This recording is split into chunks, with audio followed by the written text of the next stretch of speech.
So we've all heard of Lazy Susans, the little circular round thing with the ball bearings, and you spin it to grab your food or whatever, quicker and easier. But have you ever heard of a Hazy Susan?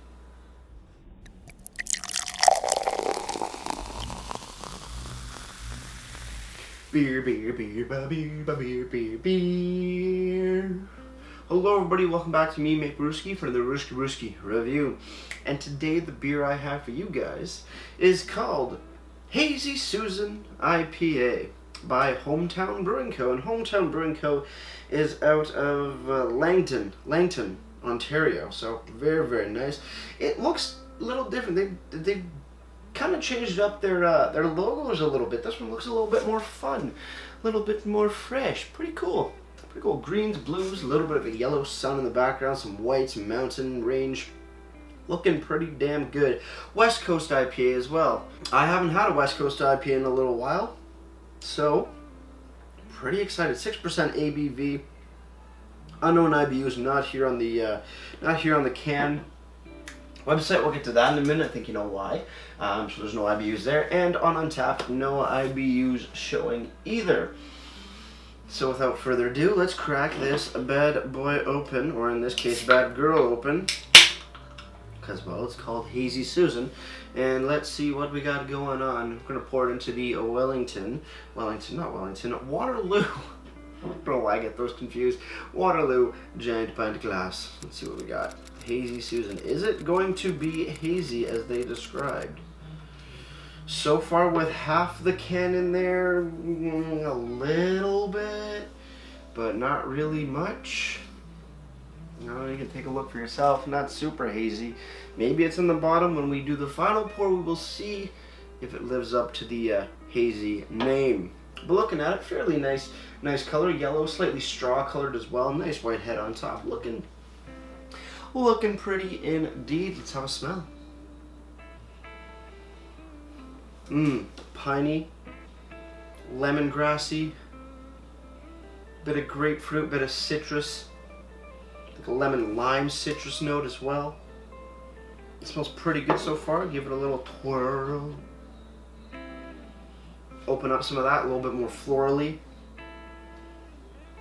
I want to say touch of caramel, but I really don't think there's much. Yeah, slight caramel. And speaking of which, for a West Coast IPA, usually my West Coast IPAs that I've had before are a lot darker, a little bit more malted, like malted colored, so a little darker, maybe more of like an amber or a copper or something like that. This is fairly straw, which is kind of throwing me off a little bit. I don't know what kind of malts that they've used in here because it's not listed. But it's a much lighter color West Coast IPA than I'm used to. So let's have a sip.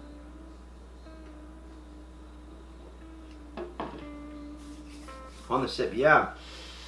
Even in the flavor compared to other West Coast, because West Coast IPAs definitely have more of a malt backbone to them. You get a lot more caramel and toffee along with your piney grapefruit traditional IPA flavors. This, on the other hand, definitely not. That one kind of escaped me really quickly. I didn't really pick up too much. I was a little bit more shocked on wondering how it was going to taste, but definitely not traditional West Coast, or at least the West Coast that I've had.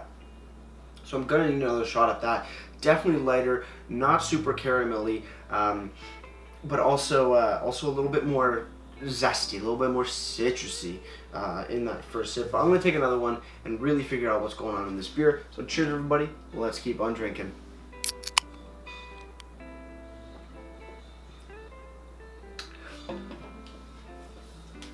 Yeah, so with the beer, what's going on here? Lemongrass transitions well, piney, slightly grapefruit as well, very traditional flavors, pretty good. Slightly spicy, not heat spice, but a little bit of like not white pepper, super intensity, but there is a bit of a white peppery, just oomph of zing going across your tongue, which is really nice. That might also be in part due to the carbonation or the effervescence of the beer. It is slightly a little bit more carbonated, which gives you a little bit more mouthfeel tinglingness on your tongue, which can be mistaken sometimes for other things. But yeah, a little peppery in there, quite nice. Lemongrass, grapefruit, pine, lemongrass, citrusy, like more of like a lemon citrus, maybe touch of lime if you want to get a little deeper into there, but definitely more on the lemon side, and that peppery note as well, not overpowering, actually flows really well. A solid bitterness to the beer as well, really nice. Also, I don't know why, but there's a slight sweet corniness in there as well that you would usually find in a lager style, but somehow it's in here a little bit. So just something that I picked up. It's not a overbearing, sweet, corny flavor like you do find in some lagers or whatnot, but there is a tinge of that note in here, which sort of rounds out everything.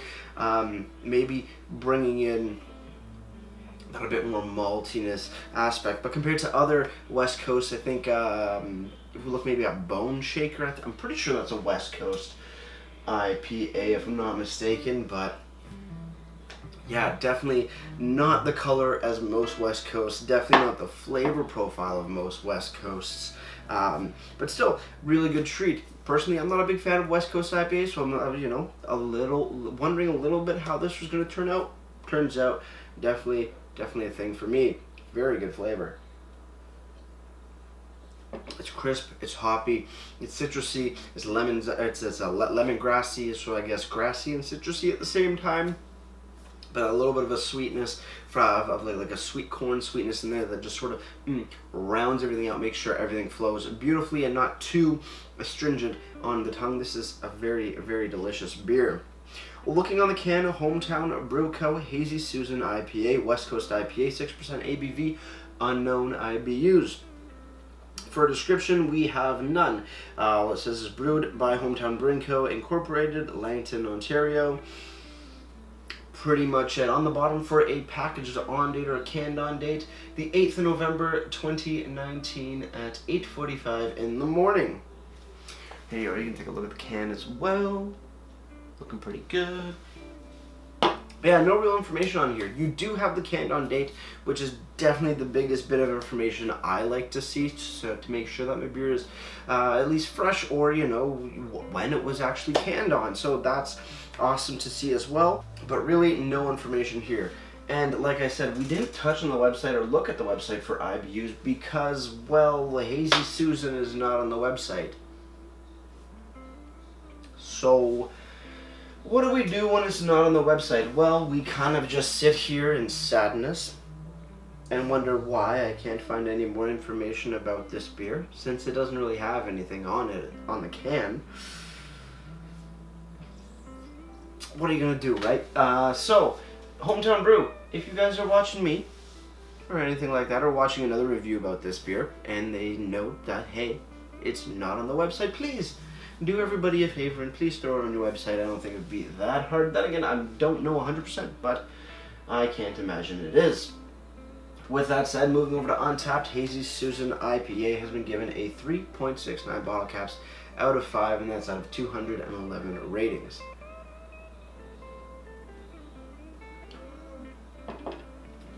There, once it warms up a little bit, you get a little bit more carameliness coming through. Not to the same intensity as other West Coast, like I said, where they're darker, but this does have a little bit of that oomph of caramel hiding behind the hoppiness, the pepperiness of it. But yeah, that caramel does come through a little bit more. Now it's warmed up just a touch. Even in these few minutes, it does warm up. One, because this room's a fairly bit warm, but hey, pretty cool to see the flavor changes over just a few minutes. So remember that. Beer flavors do change with temperature. So some beers that taste maybe not so amazing when they're cold, maybe they should be warmed up a touch, just like stouts. A lot of the flavors are hidden there until they're warmed up. With IPAs and whatnot, usually you want them colder, especially, and also with lagers, but still, new flavors and the hidden flavors really shine through once the beer is warmed up a little bit more. Cool stuff to know. But yeah, Untapped, 3.69, 211 ratings. And finally, over on the LCBO, the lovely LCBO. We all love it, don't we? But yes, Hazy Susan IPA. For your purchasing purposes, this is where I'm going. I had a brain fart there. Yeah, for this 473 ml tall boy can, you can pick it up for $3.15. Now that's an extremely good price for a very extremely delicious beer. I like this. I like that white pepper bit. The caramel's coming through a little bit more as well, blending real nice with all the other hoppy flavors. I like this. I mean, it's not blowing my mind or anything, but for a West Coast IPA, even though not the truest of West Coast colors in my opinion, still damn good stuff. With that said, cheers everybody on the final sip. Let's get ready to ratings and wrap this thing up.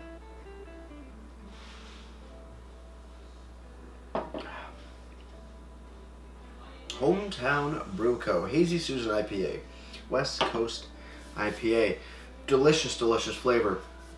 Piney, grapefruit, lemongrass, lemon citrus, slightly lime citrus, and then moving in with that little bit of a caramel note when it warms up a little bit, and then also that peppery, that white peppery note that sort of just is sprinkled across the board there.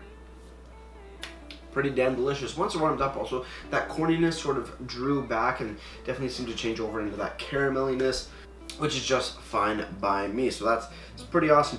Hazy Susan gets a solid 8 out of 10 for me. As for presentation, the can looks lovely. Nice greens, nice colors indeed, but information-wise, definitely lacking. You do have a clearly labeled canned on date on the bottom, which is definitely the most important information in my books, but description, IBUs per se, list of ingredients would be a great bonus to the can. As for the website, there's nothing there, so you're gonna lose marks on that, because if you're putting out new beer, you might as well throw it up on the website, and that's just my humble opinion. Overall presentation, because of the big lack of information, only gets a 5 out of 10 for me. Before I leave, guys, if you have any comments, questions, or beers I want to review in the future, leave all that information down in the comment box below. If you want to go ahead and like this video or subscribe to me, Maple Brewski, it'd be greatly appreciated as well.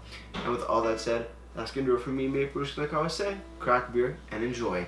Cheers.